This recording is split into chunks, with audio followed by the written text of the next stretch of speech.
bell icon to get the latest updates.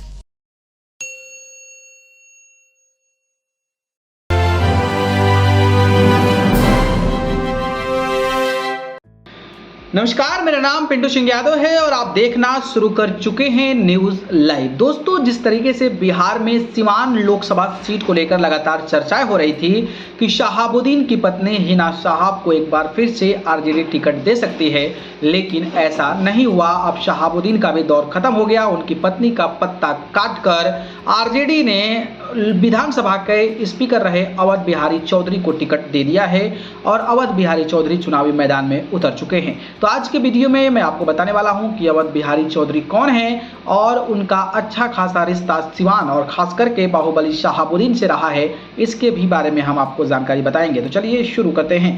दोस्तों, बात करें तो 73 वर्षीय अवध बिहारी चौधरी का सियासी सफर शानदार रहा है। वर्तमान में सिवान से राजद के विधायक भी हैं। अपने संसदीय क्षेत्र सिवान सदर विधानसभा में इनकी मजबूत पकड़ मानी जाती है। अपने क्षेत्र में काफी लोकप्रिय नेता हैं। इनको लोग ABC की नेम से भी जानते हैं। सिवान से 6 बार MLA रह चुके। 1985 की बात कर ले, 90, 2000 और फरवरी 2005 में विधायक चुने गए थे। फिर 2020 में भी वो चुनकर विधानसभा गए। 2020 में स्पीकर पद के लिए चुनाव लड़ा, लेकिन विजय सिन्हा के मुकाबले में पिछड़े रह गए। राबड़ी सरकार में भी वो मंत्री रह चुके हैं।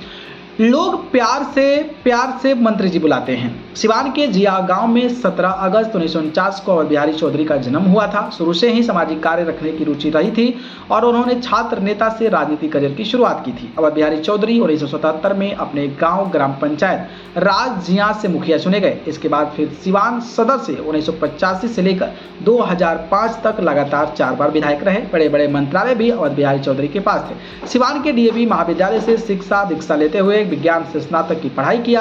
अवध बिहारी चौधरी के इलाके में इतनी ज्यादा पकड़ है कि विधायक और मंत्री नहीं रहते हुए भी लोग इन्हें प्यार से मंत्री जी कहा करते थे।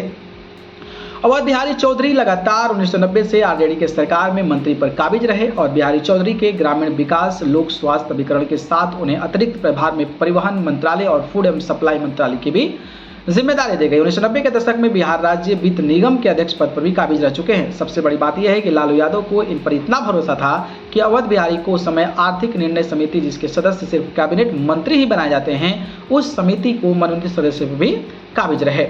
2020 में आरजेडी के टिकट पर फिर से जीत गए और बिहारी को विरासत में राजनीति नहीं मिली थी। उनके पिता मोतीलाल पेशे से किसान थे, माता भागमानो देवी गृहिणी थी। 1977 के दशक में अवध बिहारी समाज सेवा करना चाहते थे और उन्हें लोगों का आशीर्वाद भी प्राप्त हुआ। सिवान के लोगों ने लगातार 1985 से 2005 तक की शुरुआत तक विधायक बनाया। 2005 में सरकार बनी तो फिर चुनाव हुआ और उसमें अवध बिहारी चुनाव जो है वह हार गए। 2005 से लगातार 3 बार चुनाव हारे। फिर जनता ने भरोसा करते हुए 2020 में आरजेडी के टिकट पर सिवान सदर विधानसभा से उनको विधायक भेज दिया। मोहम्मद शहाबुद्दीन के करीबी थे। जी हाँ, अवध बिहारी चौधरी सबसे पहले 1985 के तत्कालीन प्रधानमंत्री चंद्रशेखर की पार्टी लोक दल से पहली बार विधायक बने। 1990 में जनता दल से विधायक बने। पुनः आरजेडी में 1995 में विधायक चुने गए और फिर आरजेडी से 2005 तक विधायक रहे। 2005 के फरवरी में सरकार नहीं बनी तो फिर चुनाव हुआ, जिसमें अवध बिहारी चौधरी चुनाव हार गए, लेकिन 2020 में फिर से उनकी जीत हुई। वहीं अवध बिहारी चौधरी सिवान के पूर्व सांसद मोहम्मद शहाबुद्दीन के करीबियों में से एक रहे। मोहम्मद शहाबुद्दीन और अवध बिहारी चौधरी को MOI समीकरण के लिए भी सिवान में जाना जाता है। अवध बिहारी चौधरी एक साफ सुथरा छवि वाले नेता हैं। हालांकि चुनावी हलफनामे में उन्हें 6 आपराधिक मामलों की जानकारी दी है। बता दें कि अभी अवध बिहारी चौधरी ने विधानसभा में 17वीं विधानसभा के अध्यक्ष पद पर स्पीकर का भी शपथ लिया था। हालांकि सरकार बदलने के बाद वो बदल गए थे। बाकी आप लोग क्या लगता है, सिवान लोकसभा में इनकी कैसी दावेदारी रहेगी? कमेंट बॉक्स के जरिए बताइए। धन्यवाद।